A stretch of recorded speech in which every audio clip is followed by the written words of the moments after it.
Soc Carlos Acosta, jo soc geòleg de primera professió, especialista en enginyeria geològica i ambiental, i després de molts anys, perquè som molt vell, m'he reconvertit primer fa 20 anys en divulgador científic i després, més o menys al mateix temps, en historiador de la ciència. Soy doctor en Historia de la Ciencia por la Universidad Autónoma de Barcelona, soy profe de la Universidad Autónoma de Barcelona.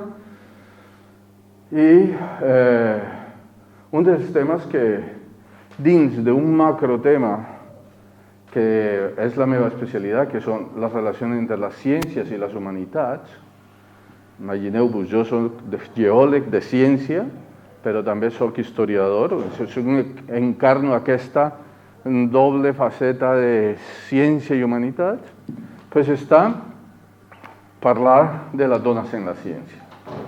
Primer que tot, ho sento, no és una disculpa, però si em pregunto, em poso en la vostra pell al pensar que aquesta xerrada l'hauria de dar una dona. No? Potser. O sigui, algú digui, home, parlarem de les dones de la ciència i traiem un home. No?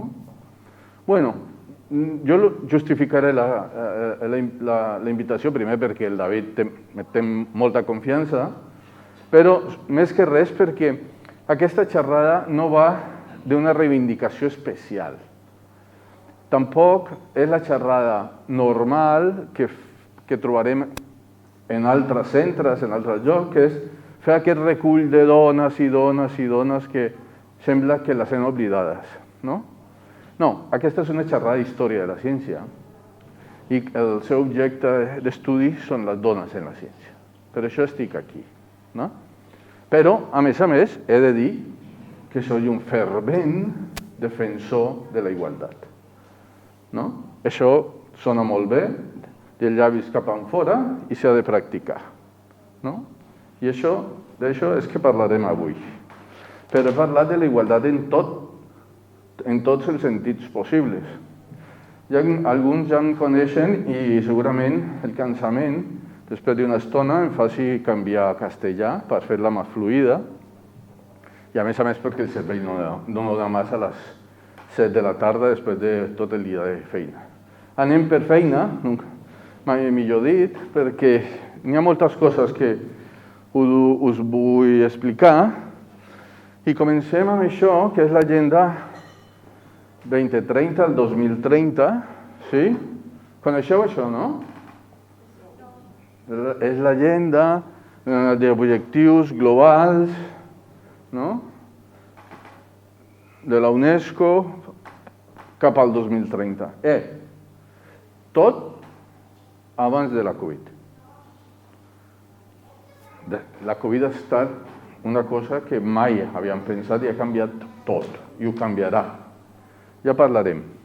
Dins d'aquesta agenda, per lograr el desenvolupament sostenible d'un món divers, és molt interessant que posin en el subtítol món divers,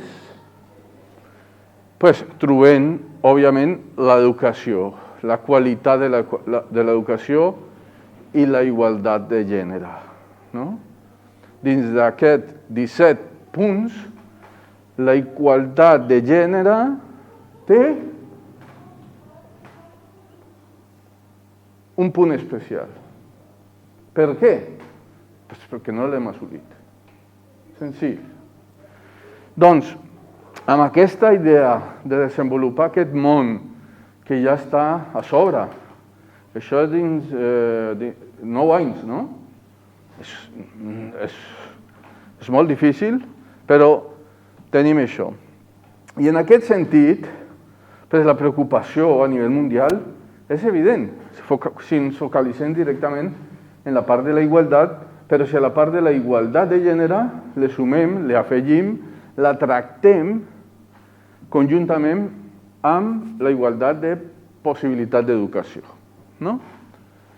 Doncs aquest és un document que es diu Cracking the Code, ¿no? Girls and Women's Education in Science, Technology, Engineering and Mathematics, que se denominan las STM, las STEM. Si queréis consultar el documento, tomad nota, es extraordinario. No tiene pierde, aquí le vamos a dar un repaso muy rápido. Está en inglés, pero está muy bien y encontraréis muchos datos que, a pesar de que la mayor parte son entre 2014, 2015, 2016, este documento es publicado en el 2017, no ha estado actualizado, no ha sido actualizado, nos da una visión, yo creo que muy buena de la situación de las mujeres con la educación, y especialmente con la educación relacionada con la ciencia, la tecnología, las ingenierías y las matemáticas.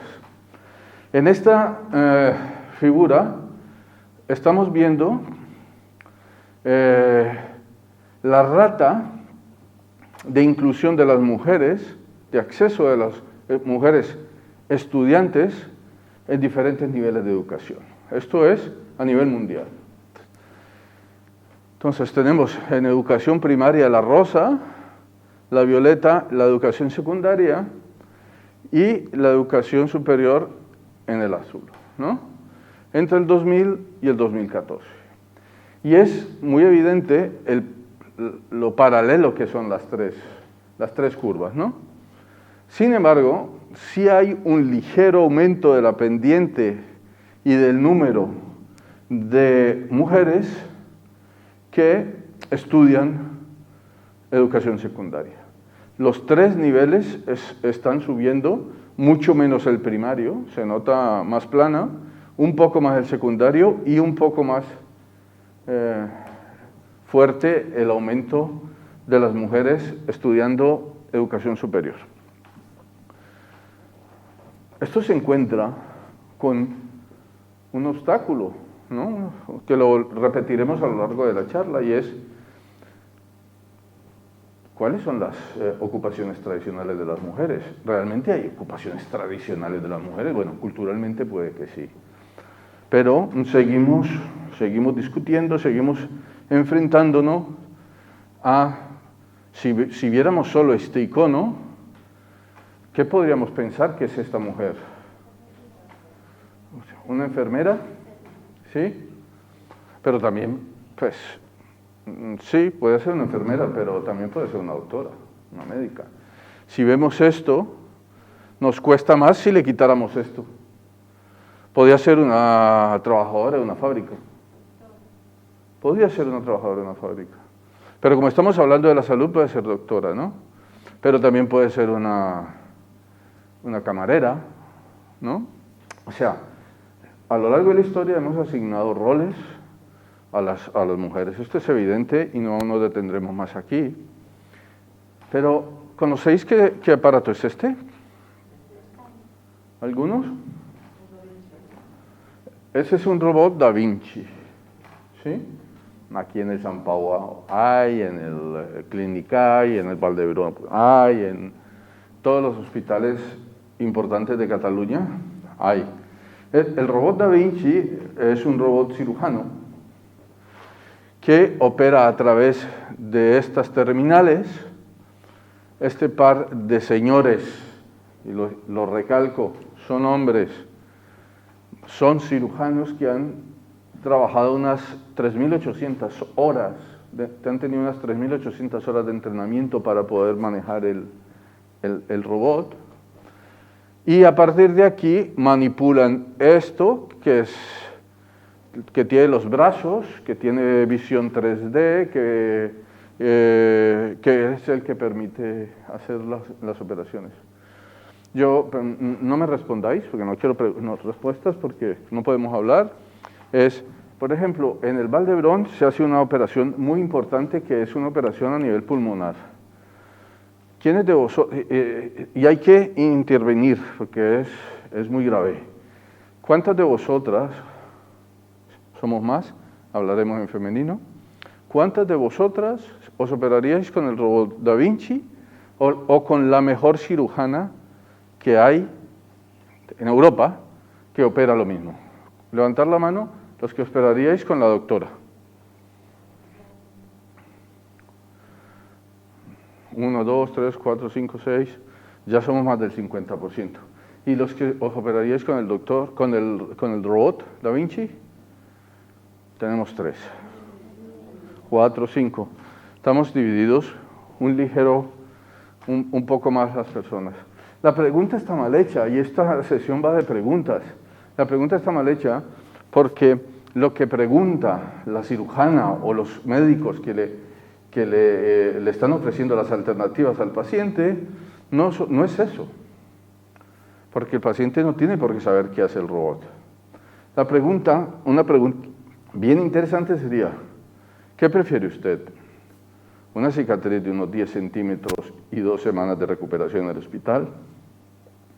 ¿O un corte de unos 2, 3 centímetros y 3 días en el hospital? ¿No? Este es el nivel, esto es lo que cambia. No es el éxito realmente, porque a nivel de estadísticas es prácticamente el mismo, ¿no? Es este nivel de incidencia, de acceso, de minimizar la actuación en el paciente lo que favorece el robot. Pero no quiero hablar del robot, lo que quiero hablar es precisamente, no sé si lo habéis visto, ¿esto es una dona o un oma? Una dona. ¿Podríais decir que cirujana? Hombre, yo no. Yo la veo como una simple azafata que está vendiendo ese aparato. Yo no la veo ejecutando como estos señores allí, manipulando. Yo la veo enseñando el aparato. ¿Sí o no? Ahora que lo veis, ¿lo notáis? A mí me parece que aquí comienzan los estereotipos. ¿Por qué no ponen a un señor allí haciendo lo mismo? Y aquí a 2 señoras, que las hay. Son sutilezas que día a día las estamos viendo, pero no las detectamos del todo, porque estamos acostumbrados a ellas. Y a mí esto me choca, no me gusta. Podría haber un hombre allí, y no una dona, y lo mismo aquí invirtiendo papeles. Miremos del informe que os comenté ahora, del Cracking the Code. Esta figura nos muestra cuáles son las expectativas de los estudiantes de carreras científicas o de campos subcientíficos, ¿no? De las chicas y los chicos a los 15 años, ¿sí? En la fila superior las mujeres y en la fila inferior los hombres. Y lo que vemos es que el 22%, bueno, en unidades digamos, pero el 22% de las chicas esperan trabajar en ciencia, ser profesionales en ciencia o ingeniería. El 22%. En cambio, los hombres el 48%. En cambio, en profesiones de la salud, 74% de las chicas y 24% los hombres. Bueno, esto lo puedo corroborar. Yo soy profesor de la Facultad de Medicina y de 360 alumnas que tengo, el 80% son donas, son chicas. ¿Sí? O sea que es evidentísimo esto. Y algunos cambios más drásticos vemos si estamos hablando de las ICT, que las ICT son informática, toda la parte de comunicación, tecnologías de la información y la comunicación, ¿no? En donde las chicas apenas tenían un 2% en contra de un 20% de los chicos, y ciencias técnicas esencialmente, relacionadas con la ciencia, pero más tecnológicas, en donde apenas son un 3%. O sea que vemos que hay una diferencia en la tendencia de la expectativa de las chicas. No estoy hablando del acceso, es su expectativa, lo que ellas quieren hacer, que es importante. En esta vemos una distribución de las mujeres, de las chicas estudiantes, ¿no? Pero hemos dado el salto y que han entrado a la educación superior, a la universidad, ¿sí? Esto es por campos de estudio y es también a nivel mundial. Y para resaltar esencialmente que el 27%, y esto me sorprendió a mí muchísimo, están dedicadas a los negocios, administración y leyes. Nunca lo hubiera dicho yo. No sé si a vosotros os sorprende, a mí sí. En proporción, el 15% salud, cuidado y el bienestar de las personas, ¿no? Más o menos coherente con las expectativas que había en la gráfica anterior. Seguidas por la agricultura, forestal, pesca y veterinaria. Tampoco lo hubiera pensado. La veterinaria quizá, pero pesca, forestal, agricultura. Perdón. Perdón, esta es la 2. Sí. Estoy hablando de la 14, que es la educación. Perdón, me equivoqué. Con razón me sonaba raro. Bueno, en la educación es fácil, lo sabemos. La educación ha estado mayormente en manos de las chicas. Y así seguimos, artes y humanidades, servicios sociales, ciencias sociales, periodismo, ¿no? Siempre ha habido más tendencia de mujeres, en servicios y así seguimos. De manera que más o menos es coherente con lo que habíamos venido hablando. Luego, esta otra, ¿os va bien? ¿Están claras? Veo que están más claras que para mí. O sea, no, pero están claras no quiero llenaros de tablas, están muy sencillas, ¿no? Porque vemos los contrastes rápidamente. En educación, mujeres y hombres, o sea, las mujeres en el gris plomo y el violeta los hombres, ¿no? Y simplemente echamos un vistazo a las proporciones hombres-mujeres para cada uno de los aspectos. Educación, ciencia y cuidados y bienestar de las personas, artes y humanidades siguen siendo predominantemente dos chicas, las ciencias sociales, periodismo e información. ¿Ves? Cómo se invierte en las proporciones hasta llegar a ingeniería, manufactura y construcción, en donde prácticamente casi que doblan y un poco más los hombres a las chicas. Esto está claro. Y no ha cambiado mucho en estos últimos 4 o 5 años desde que se ha hecho estos datos. Puede ser que sí, pero en general este es el panorama que tenemos. Cuando os decía claramente, he puesto esta porque la fuente no es una fuente tan respetada como el estudio anterior. Este es Facebook. Esto es extraído de una encuesta realizada en Facebook. E indica que hay médicos el 64% y médicas el 35%. Y aquí ya vemos cosas. No sé si os acordáis que las chicas que entran a estudiar en la universidad, medicina, con relación a los hombres, los doblan. ¿Sí? Pero esta otra nos está indicando que los médicos prácticamente doblan a las médicas. Aquí pasa algo. O la encuesta no está bien hecha, o pasa algo del momento de estar en la universidad, salir de la universidad y luego ejercer la profesión. Y aquí ya hay un gap enorme. Se nos han perdido una cantidad de chicas ahí en ese paso. Lo veremos luego, solo quiero que veáis los contrastes. Una cosa es entrar a la universidad y otra cosa es después de ser profesional, ¿no? Y poder ejercer la carrera.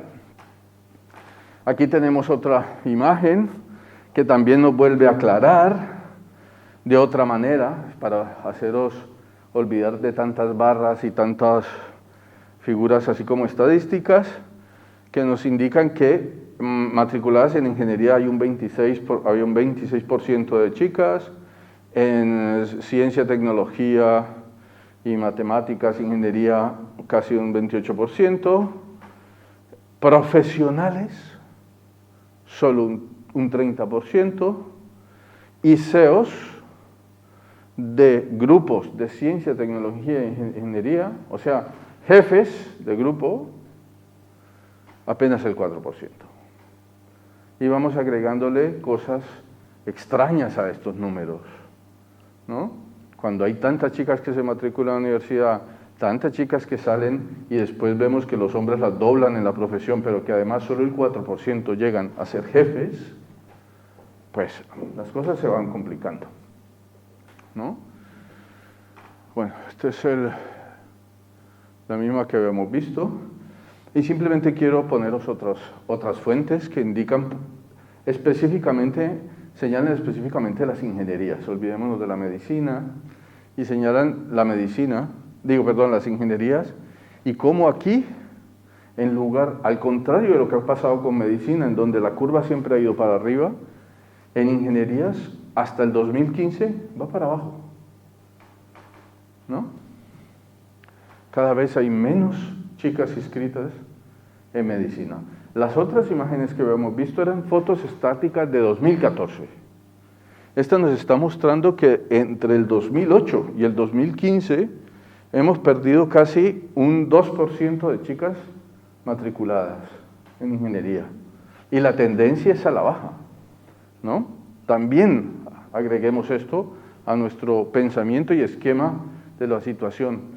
Y lo otro, esto lo pongo simplemente para que cuando estoy dando datos, lo que os tengo que decir es que esto no es homogéneo. Si bien hemos dado datos a nivel mundial, algunas de estas tablas, la distribución es bien errática y bien diferente. Olvidaros de todo lo gris porque no hay datos en el momento de hacer el estudio, o no los suministraron los países a tiempo, o no los hay.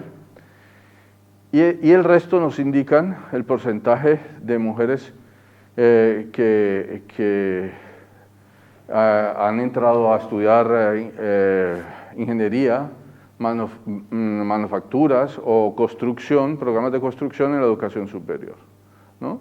O sea que vemos que la distribución también a nivel mundial de estas variables es muy diferente.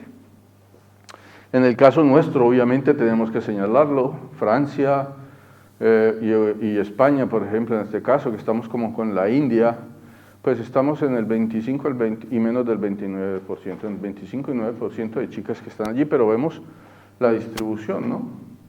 En cambio, los países del este de Europa y los países nórdicos, pues varían entre, realmente todos estamos muy cerca, ¿no? En cambio, sorprende países como Marruecos, este es Brasil, y este es Argelia, y este de acá es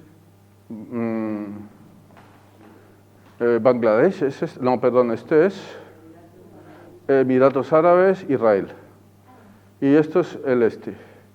O sea que aquí sabemos más o menos cómo es la situación con relación a la manufactura, pero por ejemplo sorprende el caso de Brasil de forma impresionante, ¿no? ¿Cómo están ahí las chicas? Algo culturalmente tiene que pasar para que esto suceda. No vamos a entrar, sino que veamos que la dispersión, la distribución de estas características es muy errática. Pero yo ahora creo que esta es la gráfica más importante que quiero hasta el momento mostraros, que indica, ¿no?, la diferencia entre chicos y chicas para alcanzar, ¿no?, la cultura, el dominio de la parte científica relacionada con la computación, la informática. Pero esencialmente lo que quiero mostraros es que las chicas en todos estos países alcanzan porcentajes. Olvidaros de tratar de entender la figura, yo la explico.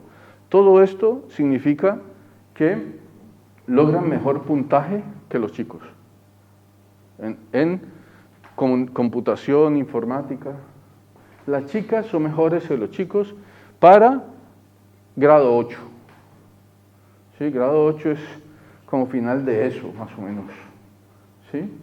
Las chicas en todos estos países obtienen mejores puntajes, pero al contrario, todas las chicas en estos países se consideran a sí mismas, ¿no?, que no son buenas para eso. Esto es una gráfica extraordinaria, ¿no? Les falta la confianza de... No creen que son buenas para eso, a pesar de que las evaluaciones indican que lo hacen mejor que los chicos. ¿Sí? Esta es una gráfica más o menos complicada, pero es lo que quiere decir. Ahora unas cuantas que voy a pasar muy rápido, pero solamente quiero indicar algunas cosas. Y es que esto, por ejemplo, esto del mismo trabajo que estaba comentando ahora, era las chicas parecen perder el interés en las STEAM cuando llegan más o menos a la parte tardía de la adolescencia. No sé si vosotras sois madres, seguramente sí, pero yo creo que esto más o menos coincide, ¿no? Que al llegar más o menos a la parte final, media, final de la adolescencia, algunas van diciendo, bueno, ya, yo en química no, me gustaba, pero ya no. Parece que eso pasa, ¿no? Bastante, esto es lo que quería resaltar de este. Lo que quería poner en esto, y no lo vamos a intentar, es que ese documento que os estoy diciendo que es interesante, da en el punto. Todas estas cosas son importantes, si las leéis son importantísimas, solo quería mostraros eso, en el sentido de decir, estamos haciendo cosas, hay gente que se interesa por eso, hay gente que ha sacado conclusiones al respecto, y están allí, no vamos a entrar en ellas. La he puesto porque me parece un mensaje que es tan evidente, pero a la vez tan importante seguir recalcando, porque lamentablemente lo sigo escuchando. Y es, no se han observado diferencias en la parte genética, en el mecanismo neuronal del aprendizaje entre chicos y chicas. Es evidente en algunas disciplinas a cuestiones biológicas.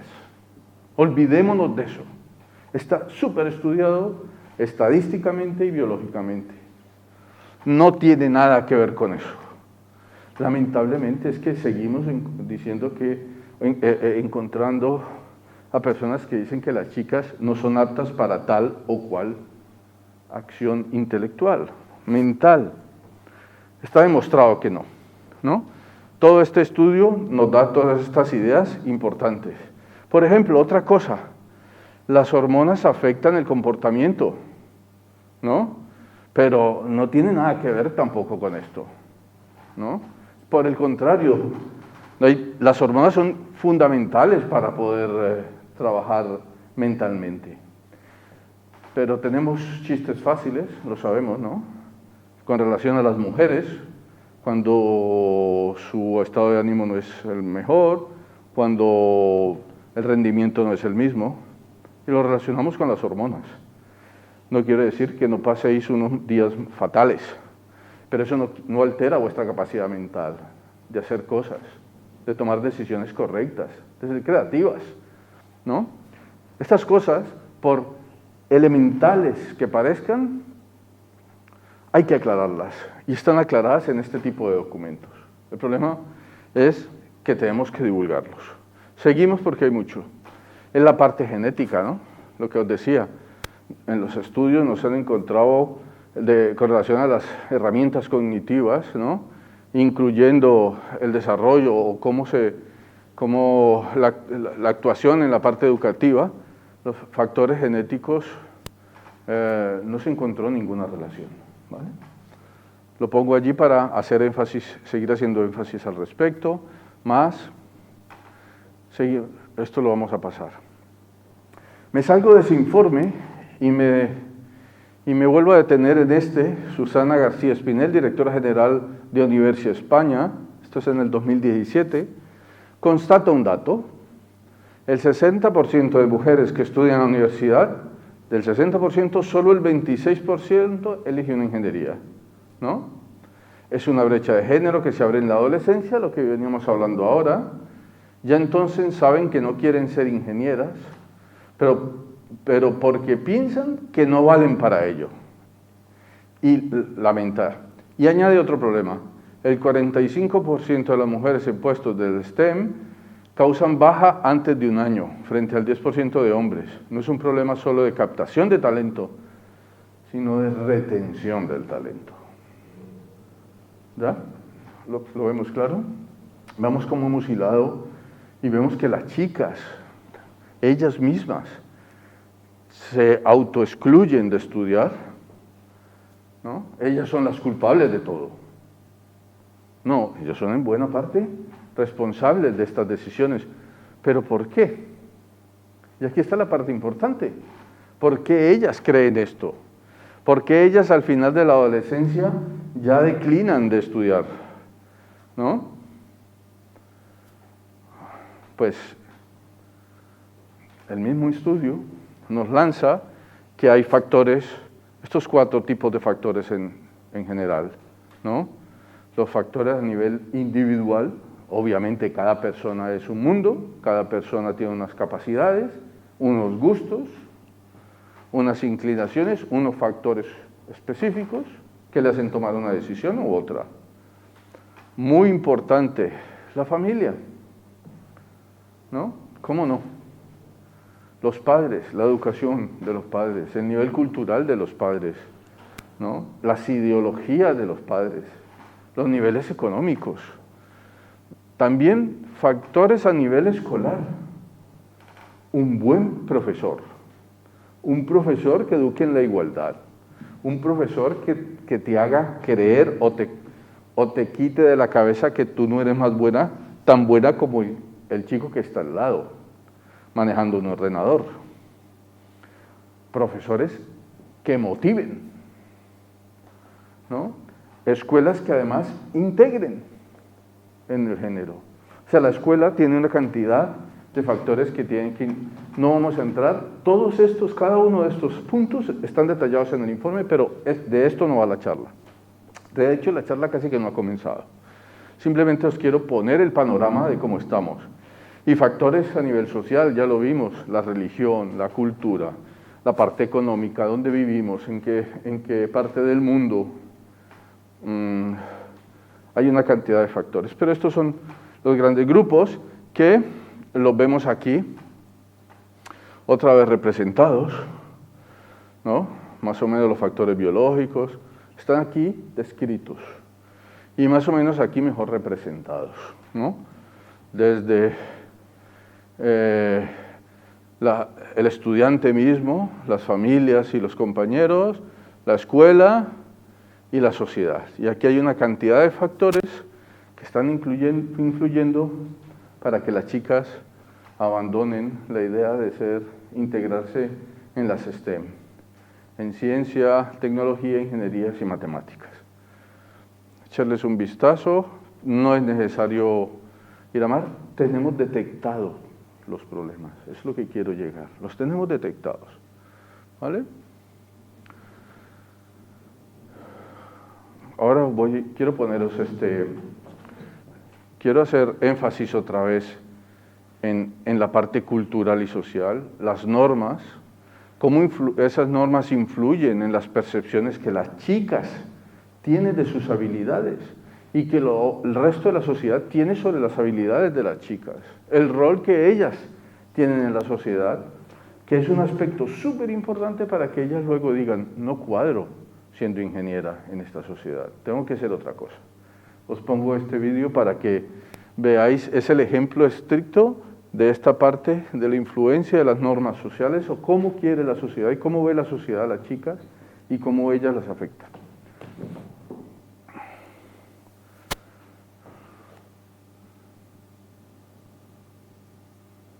Oh.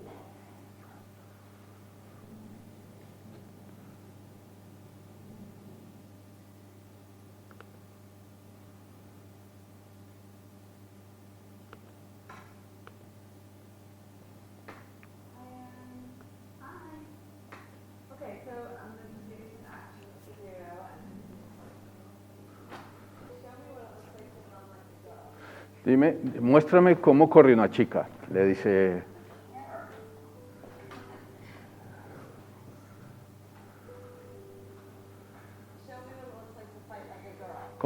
¿Cómo pelearías contra una chica, ¿no? ¿Cómo pelearía una chica? ¿Cómo lanzaría una bola a una chica?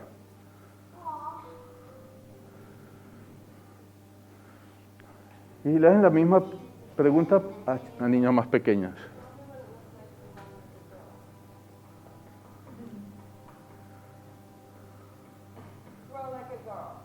Lanza como una chica. Pelea como una chica.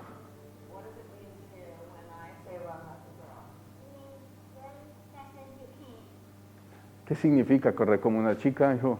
Correr tan rápido como pueda.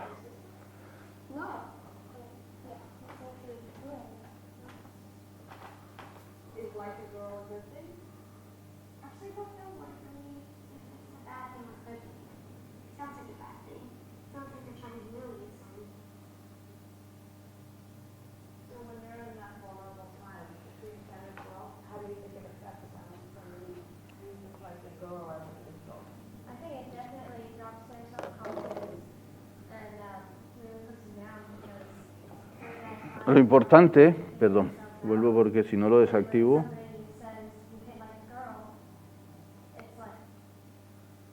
¿Veis? Os cuento la historia de este anuncio. Este anuncio fue emitido en el intermedio de la Super Bowl de hace 4 años. La Super Bowl, sabéis, está a punto, este fin de semana, de ser, es el evento deportivo más importante del mundo, por número de espectadores, por el dinero que mueve, ¿sí? Y pagar algo, una emisión allí en la mitad es infinitamente caro. Pues uno de los anuncios fue este, ¿no? De Always, ya no importa de qué es, pero es un anuncio que nos está mostrando exactamente ese cambio entre las niñas pequeñas, de cómo se sienten ellas con relación a una actividad normal como correr, lanzar una pelota, pelear, y esa transformación al final o en la adolescencia. ¿Visteis? No solamente eso, sino cómo las perciben también los chicos, ¿no? Es realmente importante e interesante esta idea, que es la primera parte de la charla, ¿vale? Un respiro y vamos a hablar de lo que en el mundo anglosajón se llama the leaky pipeline, o sea, la tubería que pierde, ¿vale?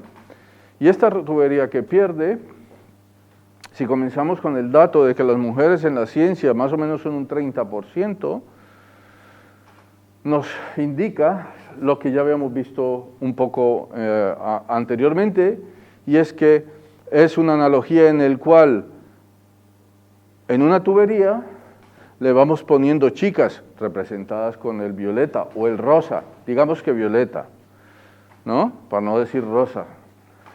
El violeta y los hombres está claramente diferenciado, pero la proporción de chicas que entran en la tubería es mucho mayor que la de los hombres, ¿sí?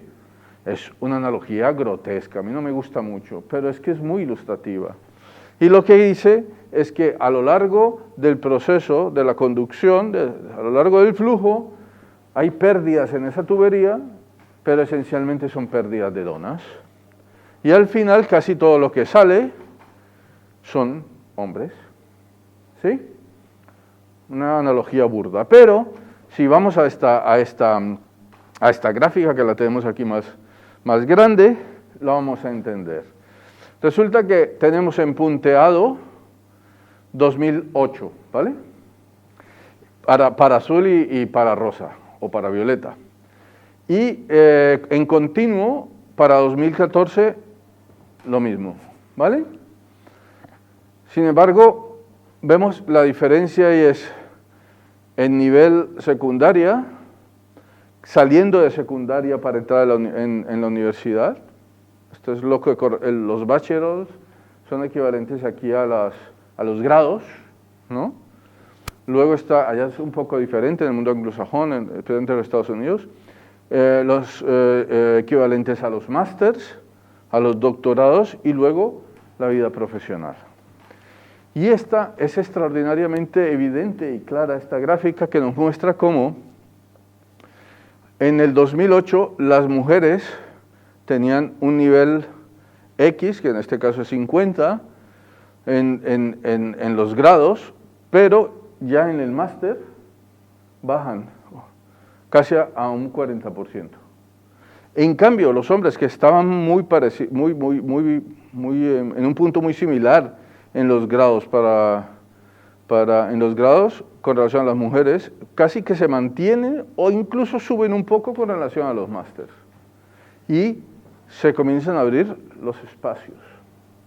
Pero lo más importante es a nivel de doctorado, porque ya a nivel de doctorado la curva se invierte completamente. Y las mujeres ya están por debajo de los hombres, que hacen mucho más doctorados que las mujeres. Y qué no hablar de las carreras profesionales en donde las dos curvas divergen completamente. Señoras y señores, esta es la imagen de lo que nos pasa en la ciencia. De todo lo que hemos hablado, quedaros con esto.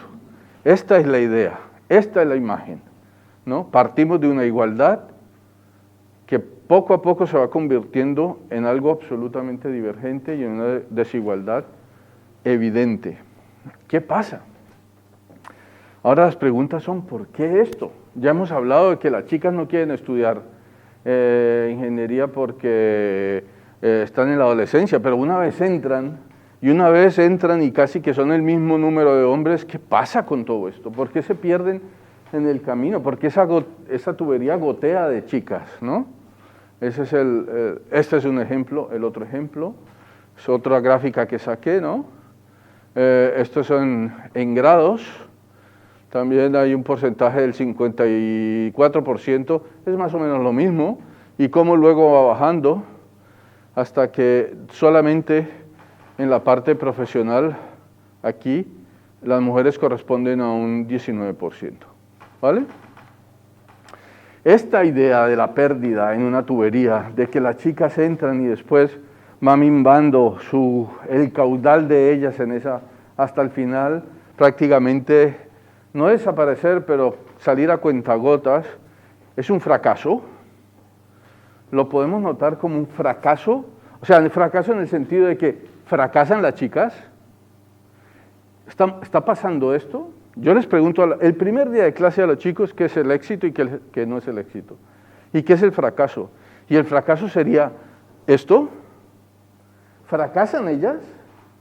¿Es un fracaso personal? ¿O es el fracaso de un sistema educativo y profesional que no es capaz de integrar a las personas que quieren, muy a menudo, tener una vida plena? No he dicho mujeres, personas, porque lo veremos al final. No es, creo yo, el fracaso individual. Alguno habrá, obviamente, pero no es a todas luces, no parece ser un fracaso individual, ¿no? Vamos a hablar ahora en adelante acerca de eso, no sin antes detenernos en un puntito de esta pipeline. Muy interesante y muy importante y sobre todo en este momento. Y es este. Intentando leer, seguirme la explicación. Padres casados en azul, mujeres solteras en el intermedio y madres casadas en el rojo inferior. Todos son doctorados en ciencias y desarrollan una carrera profesional. Este es un cuadro estadístico del American Progress del 2009 al 2011 y de las mujeres en la ciencia. Y lo que nos está mostrando es que una vez recibido el doctorado, ¿no?, los hombres desarrollan una carrera profesional más o menos continua, sin interrupciones hasta llegar luego a las posiciones más avanzadas. No hay variaciones prácticamente. Hombres casados, es decir, seguramente tienen una mujer, unos hijos y han alcanzado unas profesiones y tal. Las mujeres solteras, más o menos, digamos, vamos por el fondo primero. Las mujeres casadas, que deberían tener la misma, a priori debería tener la misma característica de la curva que esta, que es hacer esto derecho, se observa que el 35 de ellas caen en la mitad de la carrera profesional, hasta llegar a mucho menos porcentaje al final. ¿Sí? ¿Por qué? Obviamente, porque se encargan de sus familias. Ellas y no los hombres. Eso es evidente. Habrán casos excepcionales, pero estadísticamente es por eso. Pero, ¿qué pasa con estas mujeres casadas, solteras, que no tienen ese compromiso y que en primer término también deberían mantener la misma continuidad de los hombres? ¿Por qué pasa esto? ¿Por qué al final, llegando al final de su carrera profesional, tienen este declive en continuidad? ¿Por qué creéis? Es extraño, ¿no? Que una mujer soltera, sin hijos, haya desarrollado toda su carrera y que cuando llega a los 60, 65 años o antes un poco, vea y renuncie y se salga. ¿Sabéis por qué? Porque estadísticamente se dedican a cuidar a sus padres mayores. Es la sociedad que tenemos. ¿Sí? ¿Y quién se dedica, la hija o el hijo, a cuidar al padre mayor? Hay muchos hijos muy buenos que los cuidan, pero en general la estadística nos indica que son las hijas las que se encargan de eso, incluso este tipo de hijas, ¿vale? O sea, este es el panorama que tenemos, señoras y señores, pero lo importante, hay más páginas web con información extraordinaria con relación a las mujeres en la ciencia, acá hay otra, ¿no? Y ahora sí vamos entrando quizá a lo que es la conferencia, no sé a qué horas terminaremos, David, me avisas, que ya llevamos una buena cantidad de tiempo y no vamos ni a la mitad, pero en lo que es la perspectiva histórica. Si habéis visto la presentación, el anuncio de la conferencia, decía que iríamos a hacer esto, ¿no? ¿Cómo analizamos este asunto? ¿Cómo evaluamos esta situación desde el punto de vista histórico, con una perspectiva histórica, ¿no? ¿Por qué el fracaso de las políticas de igualdad en la ciencia? O sea, todo lo que os he contado allá, pues a mí me hace pensar que hay un fracaso de las políticas. Eso estoy diciendo cuál es la situación. ¿Esa es la situación ideal? No. Estamos viendo que estamos perdiendo las chicas, hay mucha situación, no hay chicas suficientes en ciencias, tecnología, ingeniería y matemáticas. Fuera de eso, su carrera profesional se ve truncada, no llegan a los puestos de mando, o sea que la situación no es buena. ¿Por qué ese fracaso? ¿Por qué todo lo que hemos hecho no nos lleva a mejorar la situación? Que hemos mejorado, no soy un pesimista, hemos mejorado muchísimo. Pero ¿por qué no hemos logrado esa igualdad? ¿No? Y por eso nos tenemos que apoyar en la perspectiva histórica, es decir, lo que nosotros como historiadores de la ciencia, a partir de lo que hemos visto con algunas mujeres, algunos personajes, podemos aportar a explicar, para explicar y quizá dar alguna solución que no es original, pero que la refuerza. De eso es lo que vamos a hablar. ¿Por qué una visión histórica? Pues porque en una disciplina tan especializada como la ciencia, una visión histórica da una perspectiva amplia e integradora que es valiosa en sí misma, pero que además permite el estudio riguroso de los problemas generales, teóricos o prácticos de la disciplina. Es decir, problemas como los de las mujeres en la ciencia, las mujeres en esa disciplina científica, ¿no? Por eso la perspectiva histórica. Al mismo tiempo, esa perspectiva sirve de punto de unión con los demás aspectos de la cultura y los restos de las actividades sociales a las cuales la ciencia está integrada. Porque no podemos la ciencia no es una actividad ya aséptica que la hace una gente muy rara, no, es una actividad humana interconectada con el resto de actividades humanas y como tal la tenemos que analizar.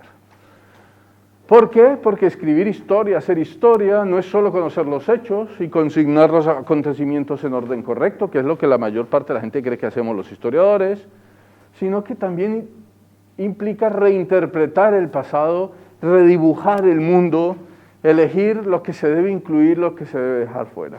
Y eso es lo que vamos a hacer en lo que queda de charla. Preciosa la imagen además, ¿no? ¿Os parece? Eso, poder mover nosotros el mundo, redibujarlo, es muy, muy diciente esta imagen. Bueno.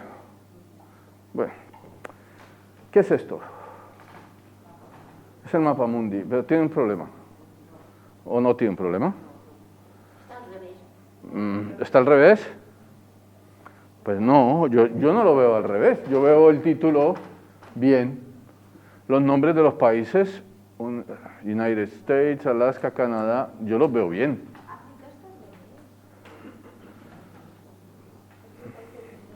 El problema es que quizá la frase ver para creer se acierta, pero eso depende de la forma de mirar, ¿sí? Y la forma de mirar es simplemente la de Stuart MacArthur, que en 1979, desde su Australia natal, en el Down Under, dijo, ¿por qué tengo que ver el norte para arriba? No hay nada que me indique que el norte es para arriba, ¿no? Es una convención, yo lo miro a mi manera. De manera que no está al revés, es solamente la forma de mirar de cada uno. Y eso es lo que la historia nos puede indicar y es lo que vamos a ver a lo largo de la charla. Porque esa imagen es extraña, pero solo es extraña desde nuestra perspectiva, desde esa perspectiva estanca, favorecida porque se ha hecho común, porque es una convención. A eso se refiere cuando es favorecida y normalizada, ¿no? La historia de la ciencia, la tecnología y la medicina debería ser que lo extraño, eso que parece que nos choca, se transforme en una cosa más familiar y lo que es familiar comencemos a dudar y que se convierta en una cosa extraña. Esto nos lo dice un colega de la Universidad de Cambridge, el Simon Schaffer, que es uno de los colegas favoritos que tengo en mis lecturas de historia de la ciencia. Nunca mejor dicho, todo este asunto de las mujeres en la ciencia, de la historia, tiene que ver con las mujeres. Porque esta diapositiva se las pongo a las chicas en medicina o a gente que no es de medicina, perdón, y les pregunto que quién es ella, ¿no? Y hay respuestas de todo tipo. Una enfermera quemada, ¿no? Pero es que realmente es una de las intensivistas más importantes de nuestro país, ¿sí? Y ella está allí, junto a la ventana, porque en un artículo del País reflexiona sobre lo duro que ha representado para ella este COVID, pero esencialmente por las emociones. El dolor que genera en familias, en personas, verse morir, y que ya no estaba preparado para ello. Los que sí estaban preparados para contarnos que todas estas cosas pasan son los clásicos. Shakespeare, Cervantes, ¿sí? Os doy un dato. En la Universidad de Columbia, es la universidad más pequeña con mayor número de premios Nobel del mundo, Nueva York. Todos los estudiantes de cualquier grado que se inscriban, el primer año y medio estudian los clásicos griegos y romanos. ¿Sí? No me lo invento, es evidente. ¿Por qué? Porque así aprenden a pensar. Y una vez aprenden a pensar, son capaces de solucionar cualquier cosa. De manera que la parte emocional, la parte humanística, tiene mucho que ver para explicar las cosas, incluso en la ciencia. Hay más estudios al respecto, por ejemplo, esta perspectiva de género. María Teresa Ruiz Cantaro en Monografías 39 hace una reflexión, pero a mí es que estos colores a mí o sea, identificar las cosas con un color y que este color ya, y el rosa, no sé, no me voy a meter mucho en eso, o sí, pero bueno, no en detalle, ¿no? Ahora, el problema es que estamos desplazando el foco de la atención del problema de las chicas en la ciencia, de las mujeres en la ciencia, poniéndolo en cosas como la motivación o la visualización. Para que las chicas estudien más ciencia hay que motivarlas en la ciencia. Hay que hacer visibles a las mujeres científicas para que ellas tengan modelos. Ese es el modelo, valga la redundancia, que hemos utilizado a lo largo de los últimos años, ¿no? Intentar motivarlas y mostrarles modelos, visualizar, darles visibilidad a todas esas mujeres que sirven de modelo, ¿no?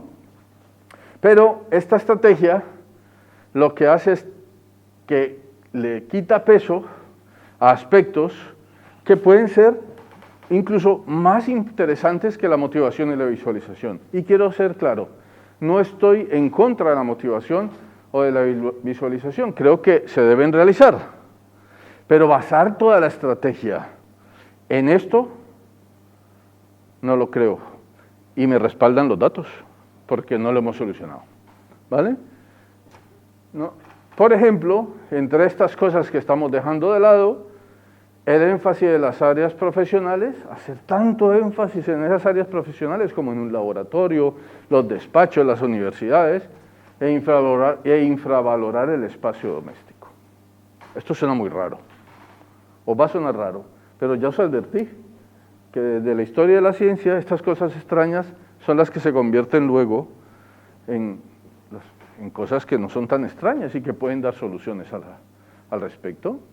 Y comenzamos con la estrategia de la motivación, porque lo que se dice y en la que se basa es que si no hay más mujeres que hacen ciencia y tecnología y matemáticas, que se dediquen a la investigación, es porque la imagen que tienen de esas disciplinas es que no son muy glamurosas.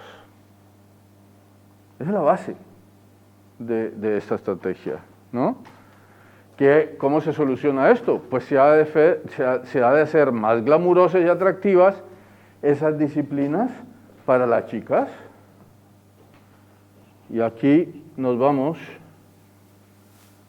Perdón, yo pido disculpas por adelantado.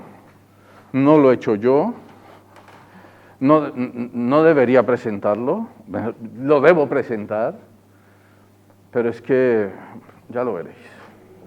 Ya lo veréis. Esto es pagado por la Unión Europea. 2017. ¿Vale? Con nuestro dinero.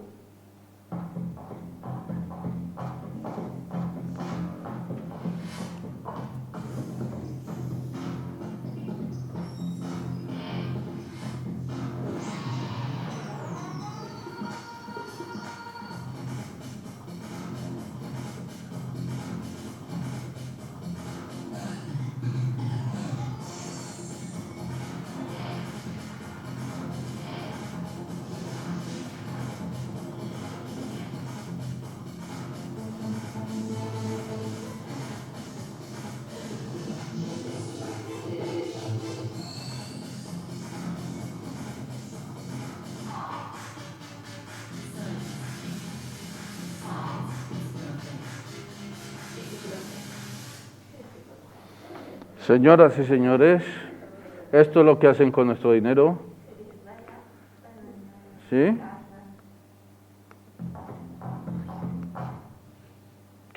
¿Qué opinión tenéis al respecto? ¿Qué opinión tenéis al respecto? O sea, esta es la estrategia de la motivación. Te estamos diciendo, tú sigues siendo todo lo glamurosa que nosotros intentaremos hacer que la ciencia sea tan glamurosa como tú. La ciencia no es glamurosa, la ciencia es la ciencia. La ciencia no es entretenida. Puedes llegar a ser entretenida si te gusta, pero no. ¿Creéis que realmente una campaña de este tipo acerca a las chicas? Pues acerca a las tontas, hombre. ¿No? Y a los tontos, no estoy diciendo que la mujer, no, a tonto y tonta, al que crea que en la universidad va a estudiar química y se va a encontrar con esto. Que no es así. Bueno, no es tonto, está mal informado. ¿Sí? Pero nosotros que hemos puesto el dinero para que la Unión Europea haga esto, es brutal. ¿no? Eso es historia, pero reciente, ¿vale? ¿Estamos de acuerdo con que hay formas de motivar? Esta es la peor que hay. Supongo que habrá mejores. Podemos mejorado algo. Pero esto es lo peor. Pero es que lo peor es que esto es oficial. Esto es con dinero nuestro. ¿Ah? En fin, esto ha cambiado. Ya llovieron las críticas. Ahora tienen un portal. Science is a girl thing. Es una cosa de chicas. Y lo han cambiado a este portal, que es Hypatia, el Hypatia Project, en el cual, si entráis aquí, hay ya no es este era donde encontrabais el vídeo, el bodrio y ahora encontráis en esta nueva dirección una nueva página diferente, mejor hecha. Lo que pasa es que si entráis a ella, os dais cuenta de que no entendieron de que había que buscar una nueva estrategia. Que no había que hacer el ridículo con lo que estaban haciendo, pero dejar de ser sosos. Y lo que hicieron fue volverse sosos otra vez. Y cuando entra una chica allí, no ves sino unas señoras con unas fotos que no les dicen nada. O sea que ni un punto ni otro. Tenemos que ser creativos para hacer motivación. Bueno, toda esta información que vosotros podéis consultar, no tenemos tiempo. Más ejemplos. Más ejemplos. Estos son anuncios reales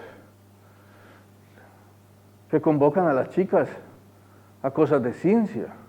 ¿Realmente habéis visto alguna vez una científica así? O sea, les estamos mintiendo además, ¿no? Pero es que esto es real, ¿no? Esto no son dibujos míos, hemos trabajado así. Eso sí, os digo, en los últimos años hemos mejorado al respecto. Esto es del 2016, creo, y este es también del 2015, creo, o 17. Y hemos mejorado, pero no todo lo que necesitamos, ¿no? Pero a mí me da risa, es rompiendo estereotipos. Más estereotipos que no hay de una mujer, ¿no? Las mujeres científicas no son eso. En fin, hablando de estereotipos, lo importante es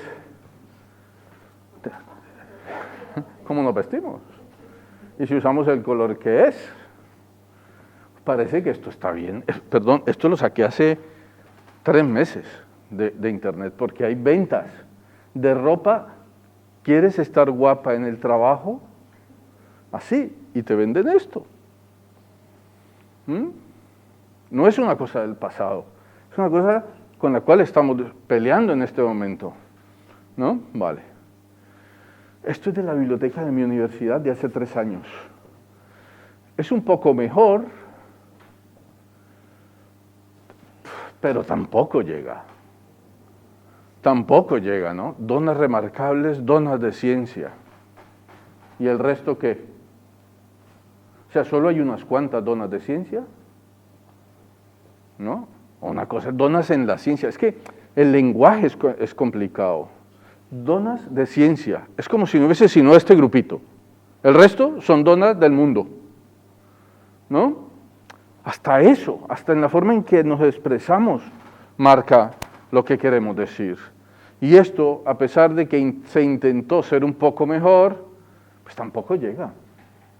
Tampoco es digno de un buen ejemplo o una buena aproximación y una buena motivación para las chicas. ¿Alguna chica se ve reflejada en esas y va a ir, yo me parezco a esta, yo voy a entrar a ciencias? Nadie, ¿eh? Porque aquí no hay sino dibujos, además. No saben nada de ellas. Vale. Por eso la difusión del éxito, de los éxitos de un pequeño grupo de mujeres científicas, que es lo de la visualización, que ya comienza con esta anterior, visualizar unas cuantas mujeres que le digan al resto de las chicas, ¿veis? Mirad cómo son, hay mujeres, por favor, pareceros a ellas. Difundir esos éxitos de ese pequeño grupo de donas en la ciencia, yo y muchos de mis compañeros que trabajamos en esto consideramos que es un fracaso, ¿no?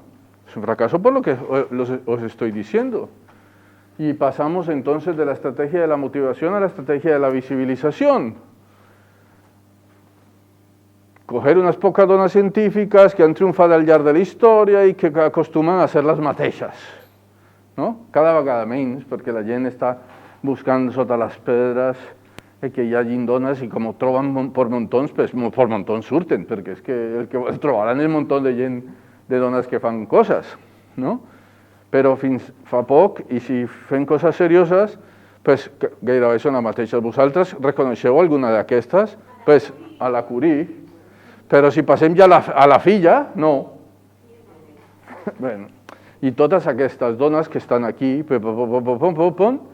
són unes quantes, no? que se presenten com a éssers singulars, especials.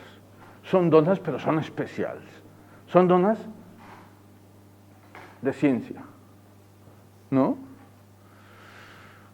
Doncs, i torno a dir, no em sembla malament que si tu vols donar una xerrada per a que la gent se n'adoni de que hi ha moltes científiques, fes-la, però intenta no posar sempre les mismes, les mateixes. No podem parlar, no podem parlar avui. Doncs, sí? Perquè hi ha moltes.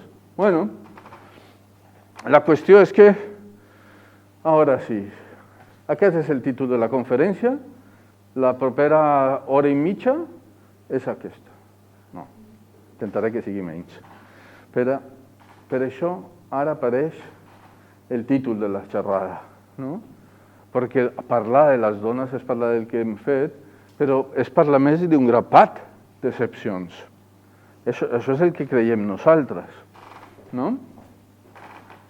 Aquí he posat a l'esquerra i a la dreta una quantitat de dones, no? Agentes del cambio, porque la pregunta es, no vamos a hacer el detalle, es, ¿realmente eran tan pocas? ¿No? Puede ser que va a haber pocas en cada país y en un periodo de tiempo determinado, pero seguro que hay más de las que se piensan y más de las que se saben. Y para eso estamos los historiadores. No podemos hablar, lo siento, hoy no podemos, por las compañías. Entonces, el problema está en que, y si son desconocidas, no son donas de ciencia, ¿no? ¿Qué pasa con ellas? Tenemos que saltarnos esto, y lo que nosotros les decimos a los alumnos de Historia de la Ciencia es, no tenemos que hacer historia de mujeres. Tenemos que hacer buenas historias de lo que sea, incluyendo de las mujeres. Porque si hay un personaje histórico que es una mujer, pues hay que hacerlo igual al de un hombre y hacerlo a la altura. No es que hay que hacer más o menos. Cada cual se va encontrando los personajes a lo largo de su vida, ¿no? No es una función ir a buscar mujeres y hacer a destajo biografías. Es hacerlas bien, estudiar bien cómo se han hecho las cosas. Y a pesar de que yo estamos un poco en contra de que la estrategia solo sea la motivación y solo sea la visualización, hay excepciones. Por favor, poner en la página,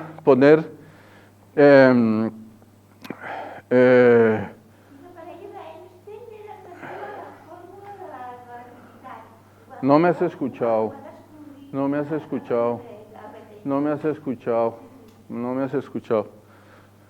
Atenta. Smithsonian, i poseu Women in Science. Us trobareu una pàgina exquisita. Exquisita, està en anglès, però és molt senzill, de dones científiques en totes les disciplines. ¿Sí? Y son historias explicadas, no desde el punto de vista molt acadèmic, rigurosísimas, pero con molt stories en inglés, que se leen muy fácilmente. Y hay una cantidad. No es que son 1, 2, 3, y van agregando y agregando. Es la mejor página dedicada a la visualización científica que yo he encontrado, porque además es propera, es cercana, es fácil de leer, ¿vale? De hecho, pues entonces, artículos como este, esta es la Asociación Americana de Médicos y bueno. Resulta que pueden poner este artículo. Y vemos que aquí en este artículo todas son mujeres, incluso las que asisten la cirugía, y pueden hacer un artículo celebrando las 10 pioneras, ¿no? Y está muy bien este artículo desde el punto de vista histórico, pero no me resuelve nada.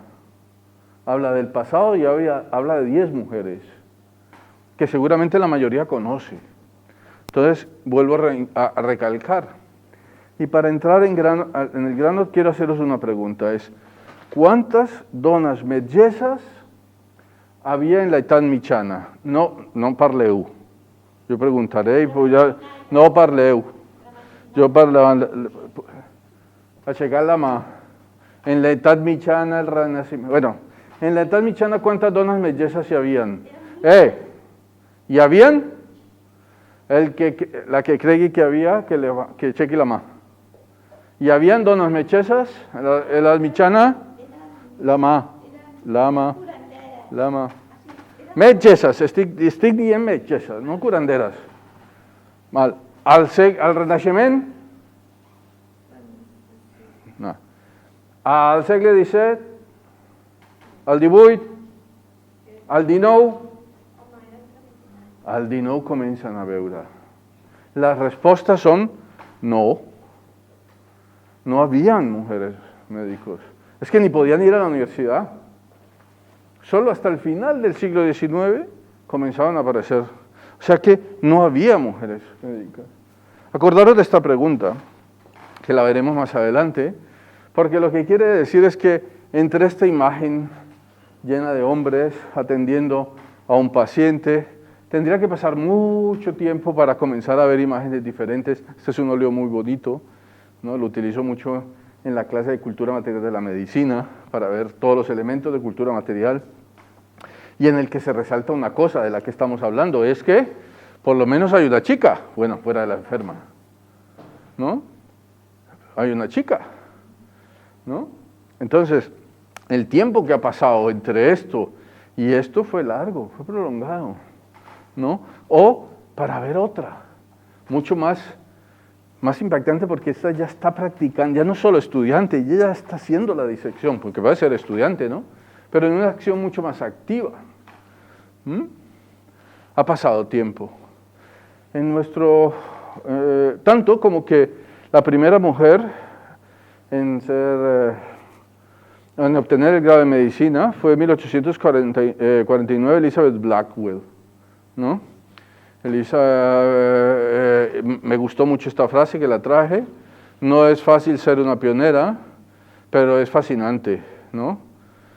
Y no cambiaré a nada, ningún momento, por haber llegado a hacer ninguna riqueza del mundo para haber hecho esto, ¿no?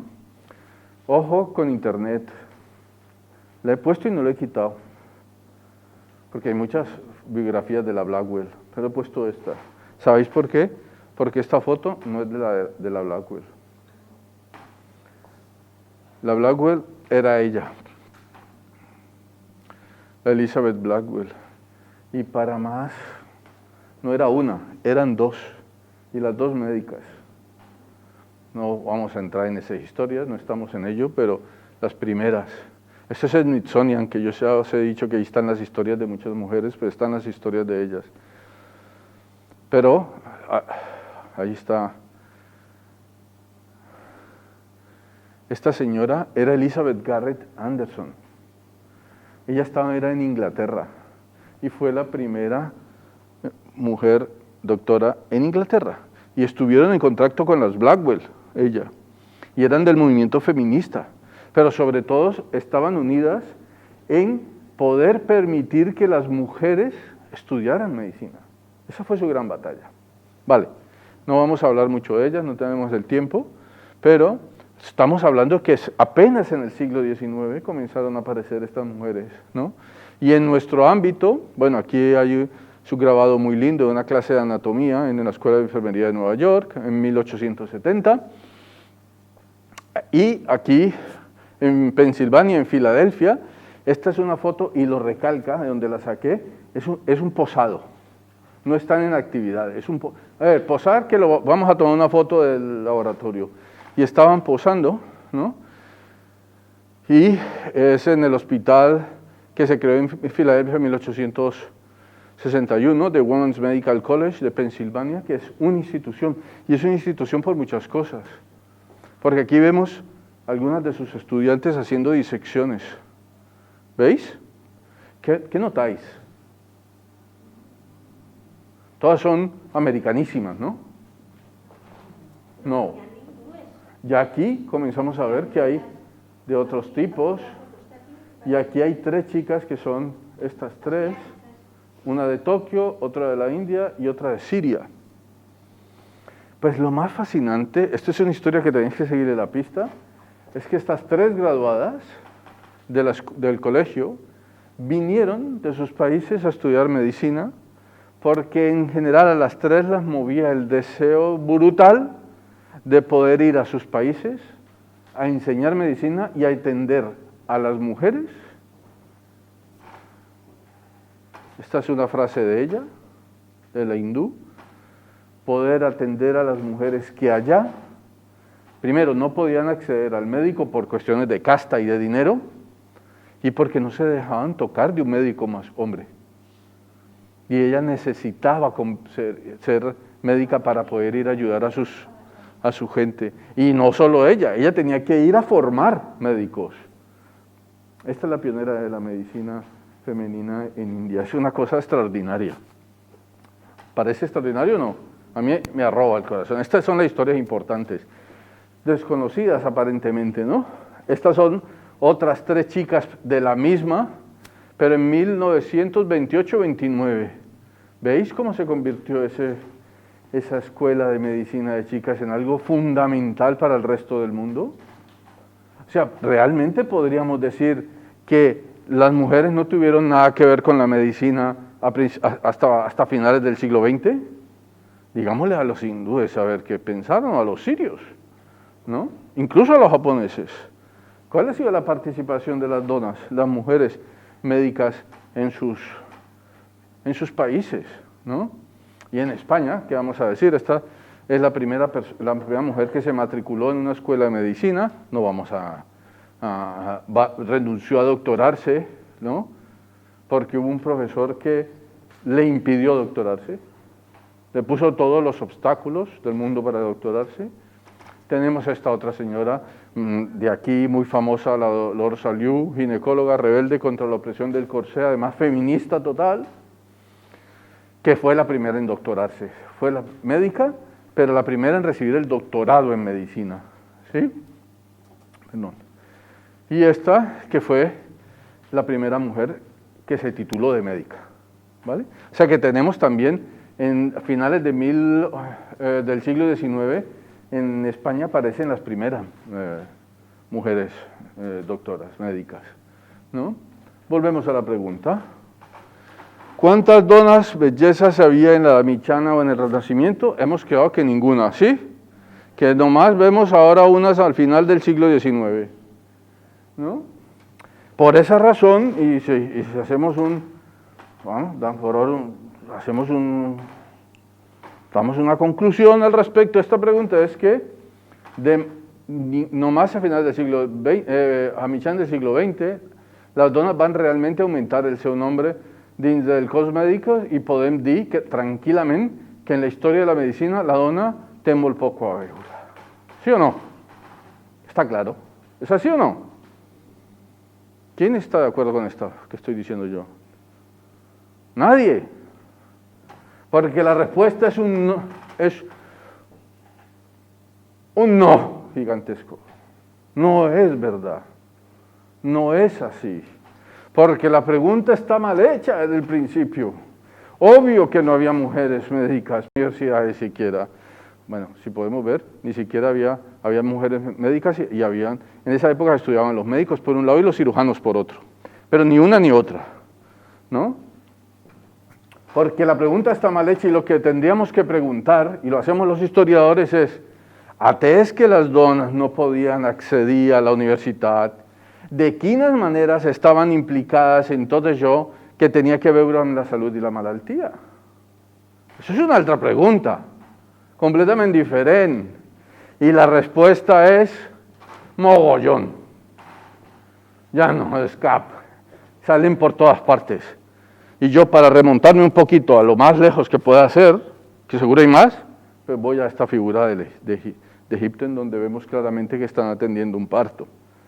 Y si hacemos un poco más de esfuerzo, pues estamos ligando, la mayor parte de nosotros ligaríamos esas acciones en la salud a las comadronas, las matronas.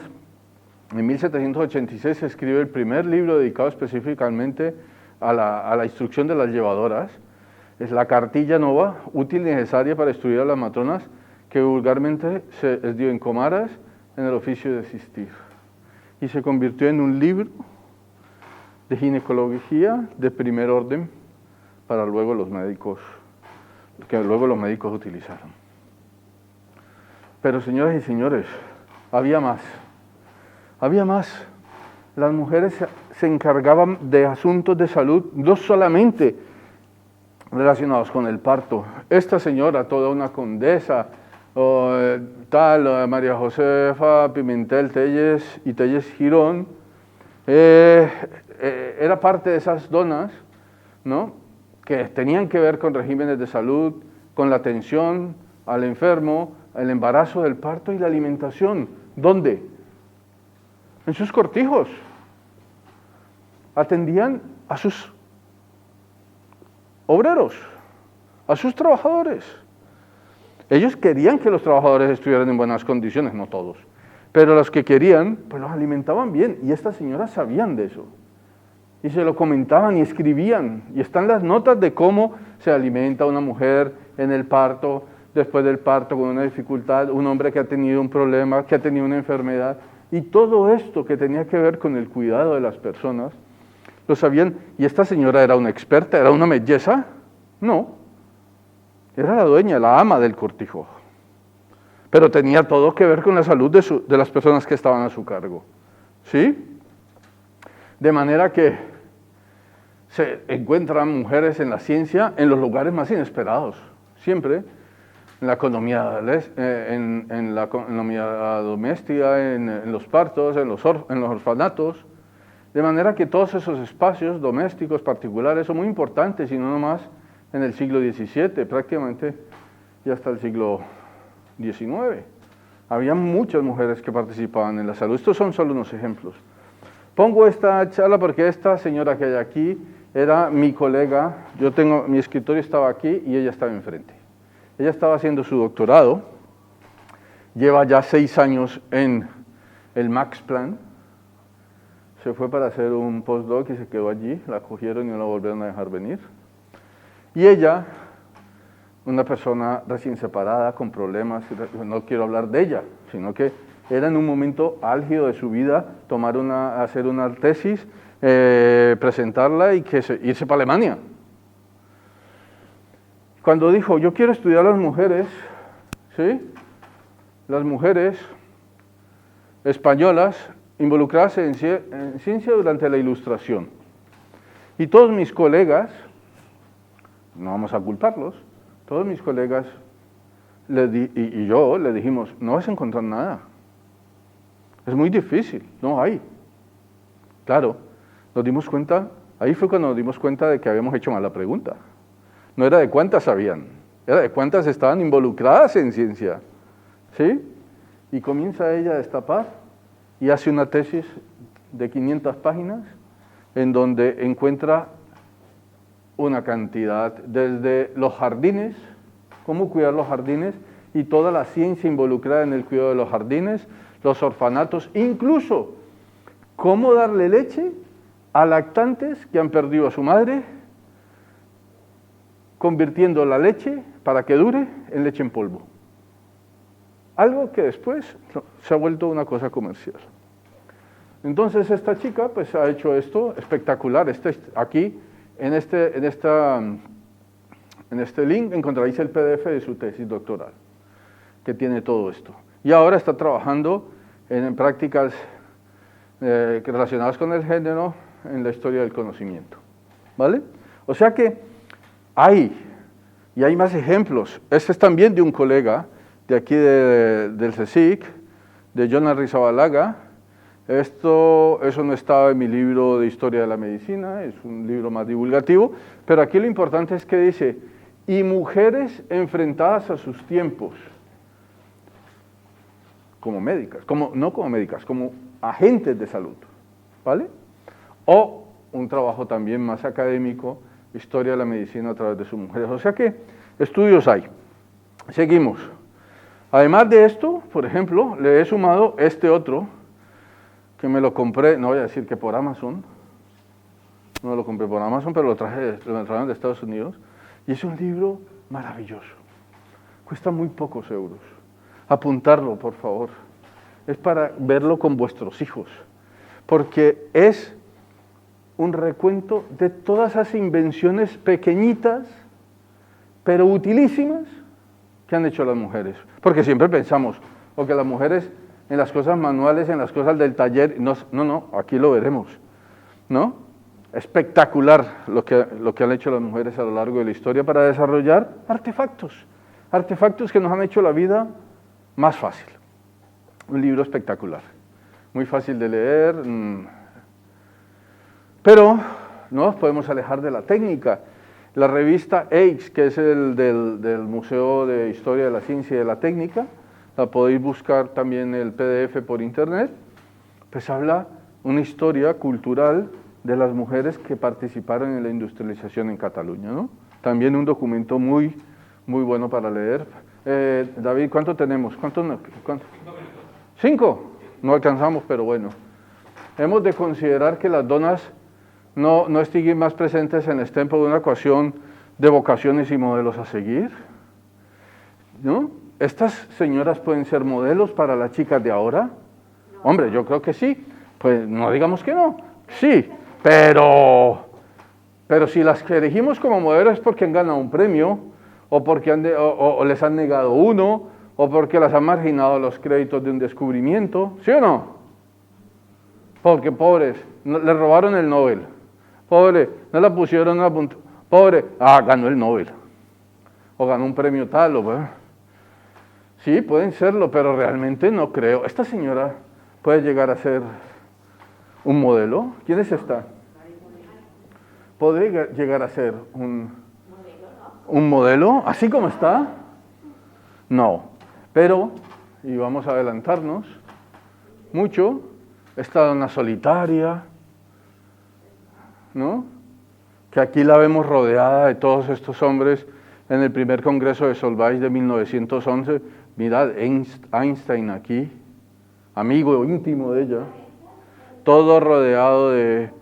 Aquí no, porque ya había muerto Pierre, estaba su amante, esa es otra historia, ¿no? Que fue discípulo de... y por el cual casi no le dan el premio Nobel porque era casado. O aquí cuando llega en 1921 a los Estados Unidos, invitada por las damas del radio del elemento, para hacer propaganda de la radioactividad. Y lo más importante es que esta señora allí sentadita, que sigue siendo, parece una venerable abuelita, pues era la mujer más poderosa del mundo en la ciencia en ese momento. Y la invitan las damas del radio para hacerle una donación para investigación, donarle un radio, y esta es la periodista que la invita, llama la atención de toda la prensa, pero justo en ese momento en Estados Unidos están con el sufragio universal. Está todo el movimiento feminista. ¿Y vosotros creéis que la invitaron a ella para ser icono del movimiento? Ni la mencionaron. ¿Por qué? Porque no es modelo a seguir de una. ¿Por qué no es un modelo a seguir? Porque es una supermujer. Eso es lo que nos han enseñado. ¿Cómo no va a ser premio Nobel 2 veces? 2 veces. Uno en física y otro en química. Si es una supermujer, si es una supermujer capaz de codearse con todos los empresarios, estos son los de una empresa de energía de los Estados Unidos, ¿no? A pesar de su apariencia tan austera. que fue lo que sorprendió a la periodista que la invitó cuando la encontró. Dijo, me esperaba ver casi una reina, y veo una ancianita vestida humildemente, que pasaba casi inadvertida, y con eso termino. Porque si hubiéramos visto imágenes como esta en lugar de las otras, en donde la Curie está explicando cómo funcionan los aparatos de rayos X a los médicos, en este caso portátiles en la guerra, a los médicos y las enfermeras, igual aquí, en lo que los sistemas de rayos X a bordo de lo que se llamó en Francia las Petites Curies, ¿no? Tenían dentro un sistema portátil de rayos X para atender a los soldados de la guerra, ¿no? Y ella iba montada y enseñaba a manejar los aparatos. Esta es una mujer que de alguna manera comienza a convertirse en un modelo más atractivo. No es una mujer allá encerrada en el laboratorio, es una mujer más real, más activa, más involucrada con su mundo, con lo que pasaba, más abierta, no solamente entregada a la ciencia, sino entregada a que lo que había descubierto sirviese para los demás. Esta es la otra Curie, esta es la mujer que sí sirve de modelo, ¿no? Aquí lo vemos más adelante, porque en la Sociedad contra el Cáncer ella monta un instituto contra el cáncer en Varsovia, que lo maneja su hermana, bueno, la historia de la familia es tremenda, no tienen dinero, ellas se quieren salir, en Polonia los rusos no permiten que las mujeres estudien, hacen un pacto con su hermana mayor, la hermana mayor le dice, yo me voy a Francia, voy a estudiar medicina, cuando yo esté mejor allá, yo te traigo. Mientras tanto, tú encárgate de sufragarme lo que yo necesito desde Polonia, siendo ella institutriz, trabajaba a la Marie. Todo se desenvuelve tal cual y llega un momento en que ella, su hermana está bien, se graduó en medicina y la manda a traer. Y llega ella a la Sorbona, una universidad, la única en el momento en Europa que aceptaba mujeres. Pero habían 28 mujeres, casi todas en medicina, solo 3 en ciencias. O sea que seguía siendo un bicho raro, pero era un ambiente completamente diferente al que ella podía encontrarse en Varsovia, ¿no? Entonces, si la tomamos en esta imagen, decir, pues sí, claro, pues, belleu, cuando una dona val, por eso la ponemos entre las 10 mejores. Pero claro, así no hay gracia, porque hay cosas, ¿no?, más importantes que eso. Hay cosas, pasamos rápido porque esto es robar, hay cosas más importantes y es cómo los espacios, lo que habíamos hablado, los espacios domésticos que me indican es cómo va a ser esta señora para ser 2 veces premio Nobel, tener un hogar, tener 2 hijas, cuidarlas y hacer todo lo que tenía que hacer. ¿Sí? Si la aterrizamos que ganó el premio Nobel, esto es asqueroso, esto es cuando salió la campaña para volver a la lactancia de pecho, al suplemento del ABC no se le ocurrió sino poner esto. ¿Vale? Esto no es lo que queremos. Porque cada descripción de la Curie, ninguna que veamos en estos, nos dice cómo se hubo fe personalmente para ganar 2 premios Nobel, para ser esa superwoman. Si vosotros tenéis hijas y hijos científicos, os pregunto, y si sois abuelos, ¿cómo se lo hacen? Para ser médicos, para ir allá, para estar con los hijos, para criarlos. Todo lo que viene a continuación, y termino con esto, 2 minutos, se basa en la parte de Curie de este artículo publicado por un colega mío, mi director de tesis, mi amigo, mi maestro y mi colega ahora, Xavier Ruque de la Universidad Autónoma de Barcelona. Esta revista, él estaba en Cambridge, lo contactó para que hiciera un artículo sobre Curie, él dijo que no, era una de las tantas mujeres. Otra vez lo mismo Curie, no, yo estoy en otra cosa, no queremos que haga una cosa diferente de Curie, que repiense la imagen de Curie. Y lo hizo, y todo lo que os estoy contando es exactamente eso. No se centró en la Curie, esta, que que encuentra uno cuando busca en Google, casi siempre solitaria, si no pone al lado Pierre, esto es una búsqueda de Google real, ¿no? O como cualquiera de estas otras mujeres, ¿no? Sino la persona. ¿Y realmente era una mujer solitaria? ¿Era esto? Pues nada de eso. Estaba, ya he contado más o menos lo de su familia, lo de su hermana mayor, cómo la trae, cómo hacen un pacto, cómo al final ella la rescatan, cómo se recolza con la familia para poder lograr el sueño de venir a Francia, o dejémoslo de un lado.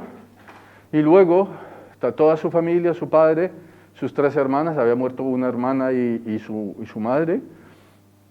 Nada de eso, no estaba sola.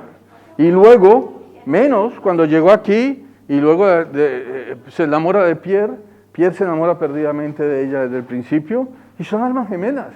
Porque el destino de lo que quieren hacer con sus vidas es lo mismo. Y dicen, ¿lo hacemos? Lo hacemos. La pregunta es, ¿cómo lo hacen? Pues os voy a contar cómo lo hacen en 2 minutos. Porque no es posible separar del todo el mundo laboral del ámbito doméstico. Y como nunca, para analizar la ciencia de los científicos, le hemos echado ojo a lo doméstico, nos hemos perdido de las claves de cómo podemos solucionar este problema. Porque aquí vemos a una Curie feliz, trabajando, no es a Curie solitaria, la vemos feliz, en pareja, trabajando con familia. ¿Cómo se hacía esto? ¿Cómo pudieron hacerlo? Pues resulta que este mismo maestro mío, Xavier Rouquet, cuando lee el diario que publica Marie sobre Pierre, que la periodista norteamericana le había dicho que por favor hiciera cuando fue a los Estados Unidos, ella la primera dijo que no, que ella no quería hacer esa biografía, y después accedió.